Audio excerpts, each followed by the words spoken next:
Happening now, we're going behind the scenes to show you how Chautauqua County is getting ready to roll out COVID-19 vaccines for kids. Plus, the area is mourning the loss of a retired sheriff, Canine. We hear from his partner next. Well, we're done with that lake effect rain and snow for a little while. Then temperatures are up from here. We'll talk about where they're going next as the news at noon starts right now. Live and on demand, this is WNY News Now.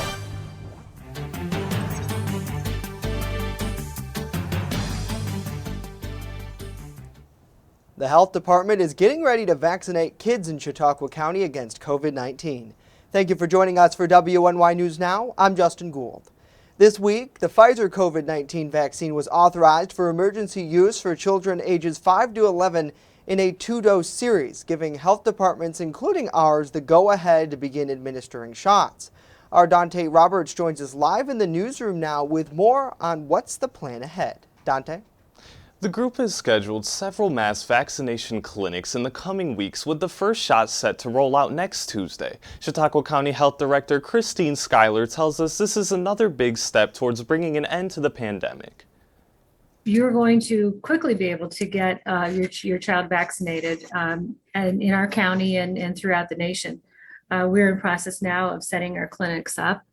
We already have in trying to get as many children vaccinated as quickly as possible, and anticipating quite a demand from many parents. While not everyone is ready to have their child roll up their sleeve, the health leader is reassuring parents the vaccine is safe. In fact, she says while she cannot go into specifics due to privacy reasons, children have become very ill from catching COVID in our county. The COVID-19 vaccine for children has been extensively studied and now approved under emergency use authorization, the Pfizer vaccine for children 5 to 11 years of age.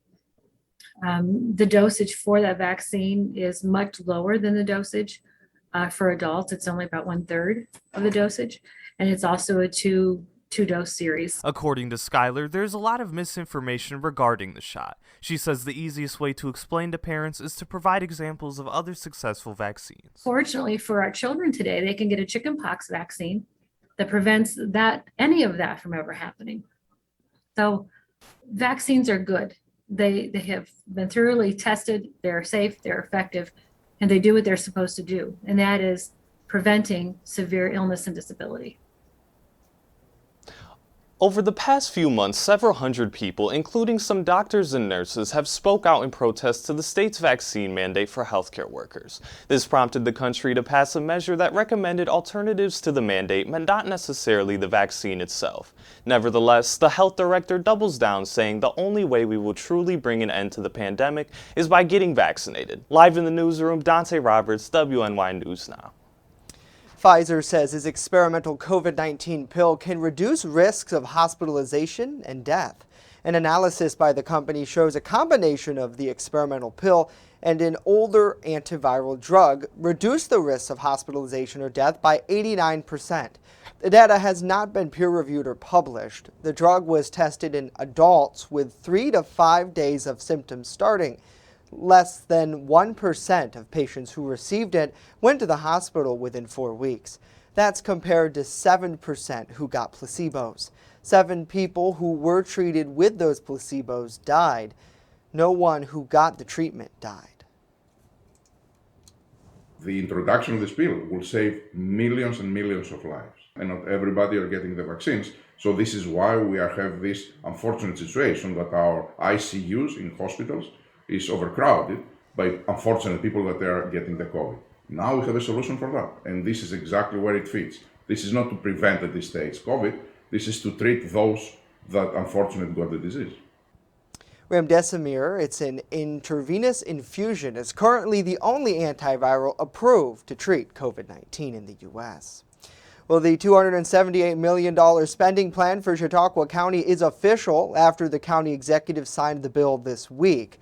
Executive P.J. Wendell presented his 2022 budget to the legislature in September. The lawmaking body approved the proposed plan, along with how the county should allocate their American Rescue Plan Act funding last week. In the budget, the property tax rate is 40 cents lower than the current rate. Additionally, the tax levy is over $271,000 lower than the current levy. As for the $24.6 million in ARPA funding, the group approved 13 resolutions this month, allocating that money to purchase property to prepare shovel-ready sites, as well as purchase equipment and vehicles for the Department of Public Facilities. A retired canine with the Chautauqua County Sheriff's Office has passed away. The department announced the news of Canine Dargo's passing in a post on social media late yesterday. The German Shepherd was partnered with Deputy Jason Biechner in 2011, who accepted the canine as part of his family. In 2017, Dargo was injured during a training exercise. After several surgeries, his front leg had to be amputated. However, that was not the end of the story. He was able to return to some limited duties for a few years before retiring. Recently, Dargo became so sick that his immune system was compromised and infections spread. And then yesterday, he passed away comfortably with Deputy Biechner by his side. I brought him to Lakeside Veterinary, where he's been so many times before. He was greeted by great, amazing people, technicians, vets, colleagues. There was representation from law enforcement, and we sat in my car and he was put to rest. With his head in my hand, and very sad time. Biechner tells us that he's extremely grateful for the community's well wishes and currently headlining social media. The deputy is continuing his service working with his new partner, Canine Drank, since Dargo's retirement. Well, several ceremonies to honor those serving in the armed forces will take place next week in Jamestown on Veterans Day. Several groups like the Veterans of Foreign Wars will take part in those services. The first ceremony will happen at Veterans Memorial Park along West 3rd Street at 10 a.m. Those in attendance will take part in a small reading, fire guard salute, and the playing of taps. At 11 a.m., the group will join those with the local American Legion and Vietnam Veterans of American chapter in a ceremony downtown, that at the corner of 3rd and Main Streets. A 21-gun salute and music from the Jamestown High School Marching Band will be featured. A service will then follow at St. Luke's Episcopal Church, just a block away. After that, the groups will host another ceremony at Soldier Circle in Lakeview Cemetery. Certainly a great way to honor those men and women who gave so much for our great nation. Thanks for joining us for WNY News Now.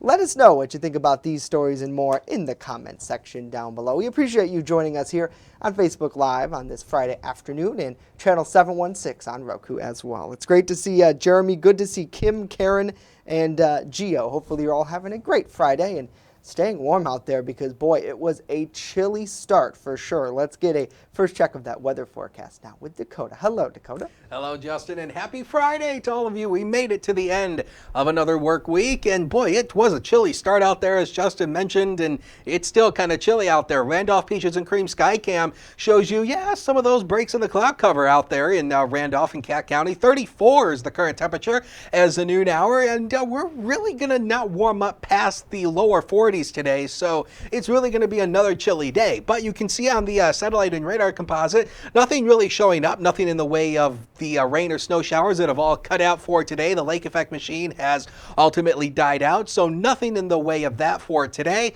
And I do believe we're going to see some more sun as we work into the weekend. 41 was the high yesterday. This is where we started the day here in the city. 26, some of the valleys started the day in the lower 20s.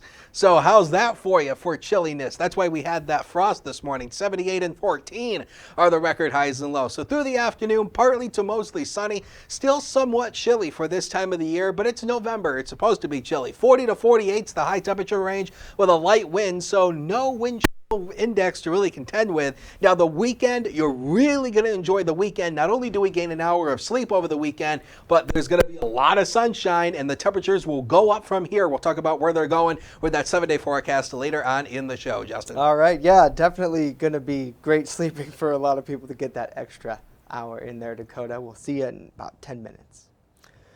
Well, we're 3 weeks from the date where families are going to be getting together to have that Thanksgiving meal. But with supply chain shortages looming over many shoppers this holiday season, what can you do if you don't find what you're looking for? Erie News Now's Elena Jonathan reports. As of right now, we have what we need. It's just a matter of who's going to come here and shop, how much are people going to be buying, and how have our eating habits changed since the pandemic? Those are just some of the questions CEO and general manager of Erie Food Co-op, Leanna Naraco, is asking herself going into this Thanksgiving season. Shelves are stocked and ready to go now, but with supply chain issues on the forefront this holiday season, she's expecting people to try out local grocery store chains to find items that can't be found at the big box retailers. I think everyone's feeling the same crunch as the big chains are right now, but there are definitely ways that you can avoid that in your planning, which is to plan using local ingredients and plan to use fresh ingredients in your cooking, and you'll be less likely to run into challenges. Naraco says they're already seeing constraints on canned food this Thanksgiving season that could impact the pumpkin pies and cranberry sauce, staples at the Thanksgiving table.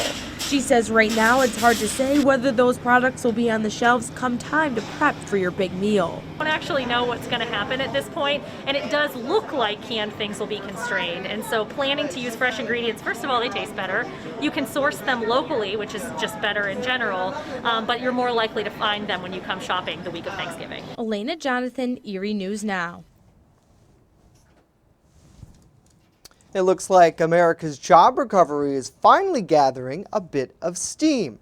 The Labor Department says October's unemployment rate fell to its lowest level since the slow economic recovery started in May 2020. It now stands at 4.6%. U.S. employers added 531,000 positions last month, easily outpacing economics projections. The gains were across the board, but some industries hit hardest by the pandemic led that job gain. That includes leisure, hospitality, manufacturing, transportation, and warehousing.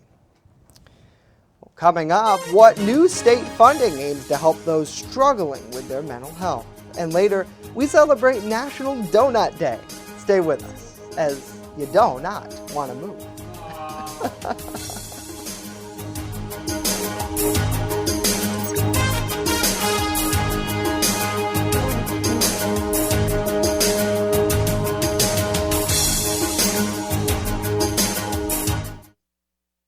With coverage that matters. This is WNY News Now. What could you lose in a home fire? Your possessions? Your home? Your memories? Don't let your world go up in smoke. Make sure you have working smoke alarms and practice an escape plan for you and your loved ones, because fire is everyone's fight. This message was brought to you by the Jamestown Fire Department and the Chautauqua Safety Village. EagleZip.com is your local one-stop shop for all of your home and business computer needs. Located on Fluvan Avenue Extension, just outside of Jamestown, EagleZip.com sells and services all brands of desktops and laptops, as well as servers and network equipment for your business. All new computer sales include transferring your data from your old computer, plus a 2-year warranty. Call EagleZip.com today. Stop by EagleZip.com today and let us make computers easy for you. Welcome to Honest John's Pizzeria, where you are the most important customer. Everything from freshly made subs to the best of pizza and wings, Honest John's has it all. And don't forget the ice cream! Order online today or check out our 2 great locations with buffets ready for every appetite. Don't I have the best job in the world?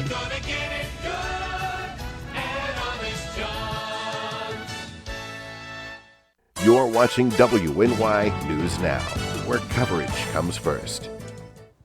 The New York State Office of Mental Health has received $4 million in federal funding to support workforce recruitment and retention funds. State officials say this money will help strengthen the state's mental health system by increasing access to peer services that support individuals and families in a wide area of treatment options. The federal funding was secured through expansions of the Community Mental Health Services Block Grant and the Federal Medical Assistance Percentage Share Fund for Medicaid programs. Programs licensed, funded, and designated by the office are eligible to receive the money to expand access to youth, families, and adult peer support services statewide. Well, Governor Tom Wolf visited the United Steelworkers headquarters in Erie yesterday. As Erie News Now's Brendan Scanlon reports, the governor made that visit to try to highlight his initiative to provide quality jobs and safe workplaces all across the Commonwealth. Making workplaces safer, guaranteeing paid sick leave, and promoting higher wages will all make Pennsylvania a better place for workers and for businesses. Today, Pennsylvania Governor Tom Wolf spoke to local labor workers about his recent executive order. He's calling for safer workplaces, better wages, and more quality jobs amid the current labor shortage. What can we do about this worker shortage? Well, I got a suggestion. How about if we make the workplace a little more attractive? Wouldn't that be a good thing? In August, 4.3 million Americans voluntarily left their jobs. Wolf hopes more options and flexibility will get Pennsylvanians back to work. They have the flexibility to look for jobs that provide the best opportunities for them and their families, and this is great. Another pivotal aspect in his initiative, raising the minimum wage. We're the lowest of all the states in this area, and that's an embarrassment. And he's asking the General Assembly to do more. I just need the General Assembly to move along with bills like Representative Harkin's bill and make sure that we actually make Pennsylvania a place where people actually want to work. For Erie News Now, I'm Brendan Scanlon. Brendan, thank you. The bill he's referring to there is House Bill 1976. It's sponsored by Erie State Representative Pat Harkins. Well, the U.S. House is poised to take today's vote on two major pillars of President Joe Biden's agenda within its Build Back Better plan. A senior Democratic aide saying the House members will now vote on both a sweeping social safety net along with that bipartisan infrastructure bill today.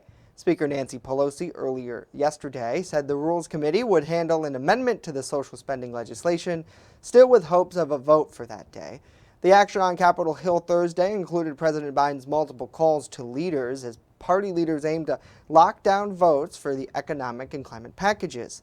However, several provisions are still being hammered out as Democrats want to delay a vote until Congressional Budget Office review comes in. Already, timelines for the passage of the bills have been pushed back twice. Well, today is one of the sweetest days of the year. It's National Donut Day, and shops across the country are marking the day with fried freebies and some delectable deals. Krispy Kreme is one of them, and they're sweetening its annual free donut giveaway for vaccinated customers. The chain, which says it has given away more than 1.5 million glazed donuts since starting its vaccine initiative program in March, will give customers a free donut today. The day of the pastry was first established back in 1938 to honor the Salvation Army donut lassies, women who served the treats to soldiers during World War I. Certainly pretty exciting. And did you know, this is very interesting, Dakota, there are actually 2 donut days. They celebrate it here today and back in June. So much to love.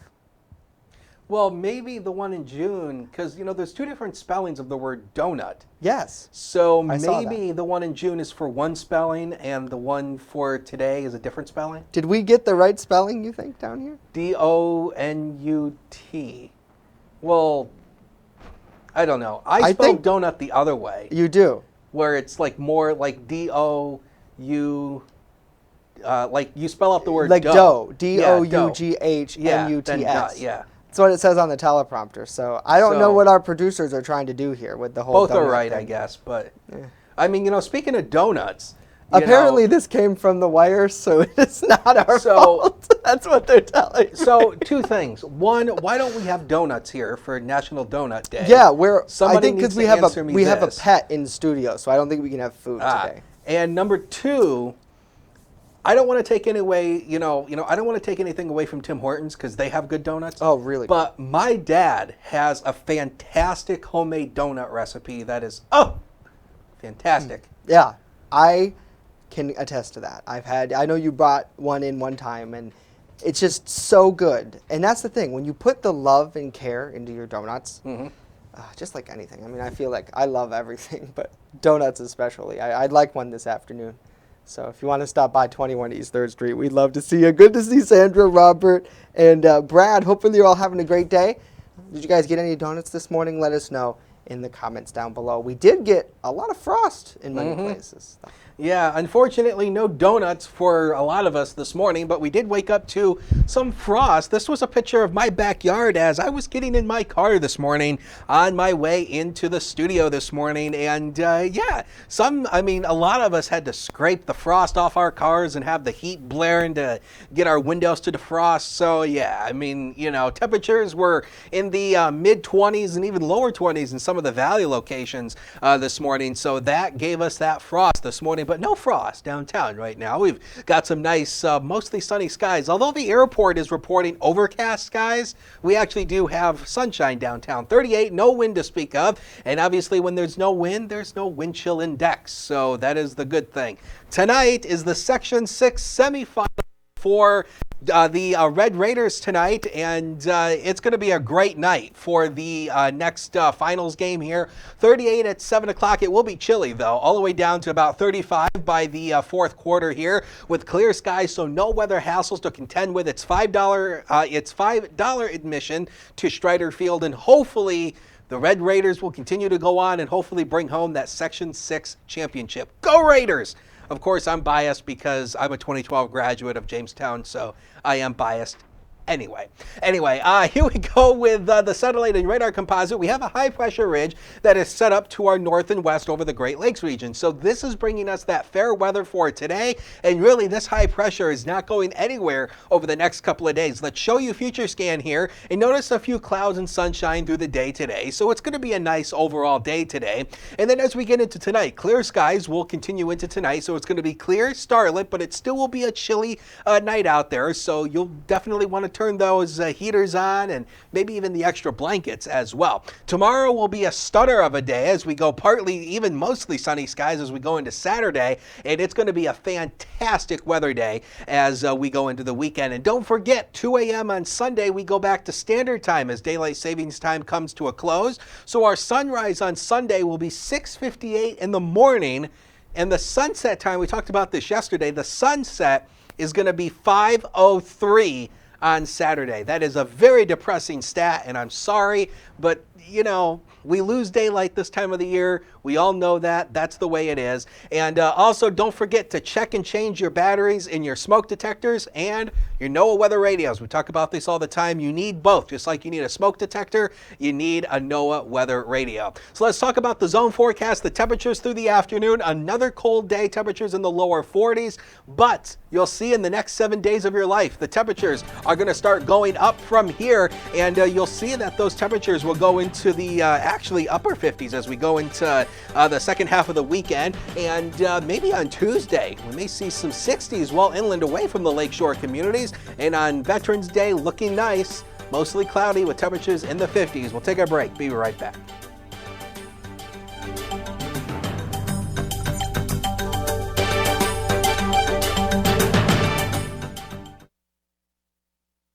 With coverage that matters. This is WNY News Now. How prepared is your family if a hurricane shows up at your doorstep, or a flood, or a blizzard? You can't just turn away a natural disaster. That's why it's important to go to ready.gov/plan now. It has the tools and tips you need to make an emergency plan with your family. So if disaster comes knocking, let's go. You'll be ready to help keep your family safe. It's just a pizza. Yes! Make a plan today. It's not just what we say, it's what we do. Local first. It isn't just our slogan. It's our mindset every single day. So whether you're watching our daily live streams or staying up to date with reports on our website and mobile app, You'll always see the same attention to detail from reporters who passionately care about our community, who have one goal in mind: to always put the facts first. For me, it's more than just getting the forecast right. What I love the most about my job is that I come into work every day to help break down the weather, letting people know how this is going to impact their day. We take pride that First Defense Weather is the only local weather team in the Southern Tier. We don't just copy and paste our weather from outside sources. Every part of our forecast is handmade right here in-house, something our team really takes pride in. What matters to you matters to us. Every story, every day. WNY News Now, where coverage comes first. I know what you're thinking. I need a job. I need a new career. Well, I've been there. I've been there. I've been there. I wasn't happy with what I was doing. After high school, I didn't have a plan. I just wanted to start working. I got laid off twice, but you gotta keep going. You just need the right skills. Find an apprenticeship. I found a 2-year IT program. I found a medical course online. I'm now a consultant in the tech space. You have more options than you think. You can do this. You will find something. You will find something new.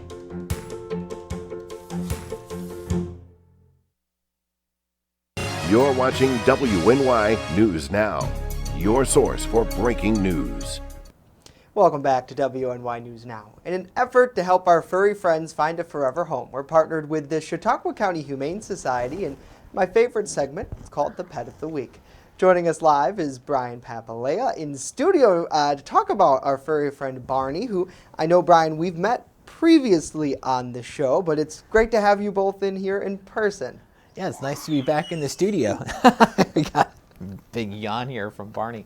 Yeah, now some folks might remember Barney from last week, and there's a reason he's a return guest. We have so many dogs at the shelter right now. We currently have right around 40, and so we have dogs pretty much everywhere. So Barney's been hanging out with me and our executive director and our office manager and I for 5 days now. And so we've really gotten to know him, and we just would love to see him get home. He is...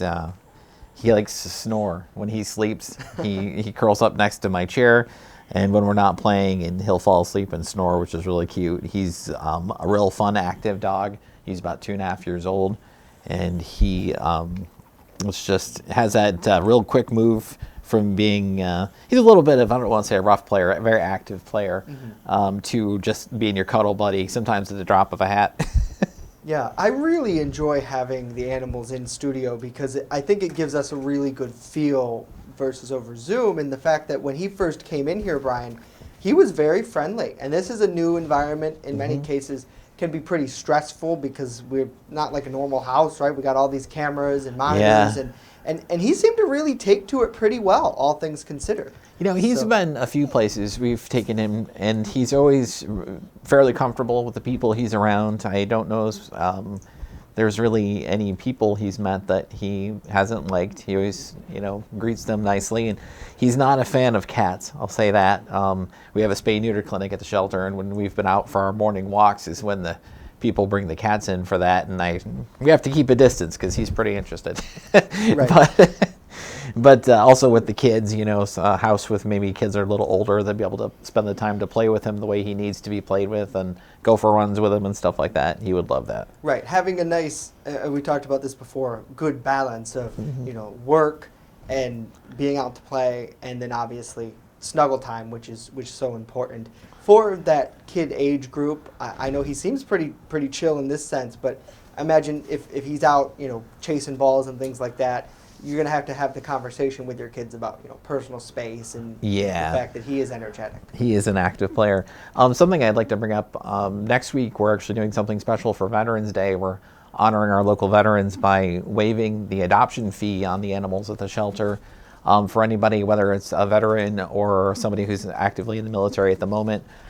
We have so many pets available, and we think it's a great way to show our thanks. And also, veterans have had a chance to be a hero to us. This is their chance to be a hero to these shelter pets and, give them the life they deserve. Yeah, absolutely. I think he's looking at himself. He is? Right now. Yeah.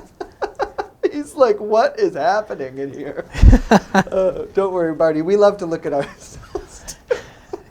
Well, thank you, Brian and Barney, for both joining us. And for folks who are interested in learning more about that veterans event. I know we ran a story on the show yesterday about it, but chqhumane.org is the place to go. And I imagine if there is a vet out there who's watching this who wants to take part, or a vet with a family who maybe is looking for a dog, this sounds like a really great opportunity for them. And I know one thing that you mentioned in your info to us is that they're still going to have to go through the process of meeting with the animal to make sure it's a good fit, which I know is so important. So chqhumane.org is the place to go. So Brian and Barney, thank you both so much. That is it for us today.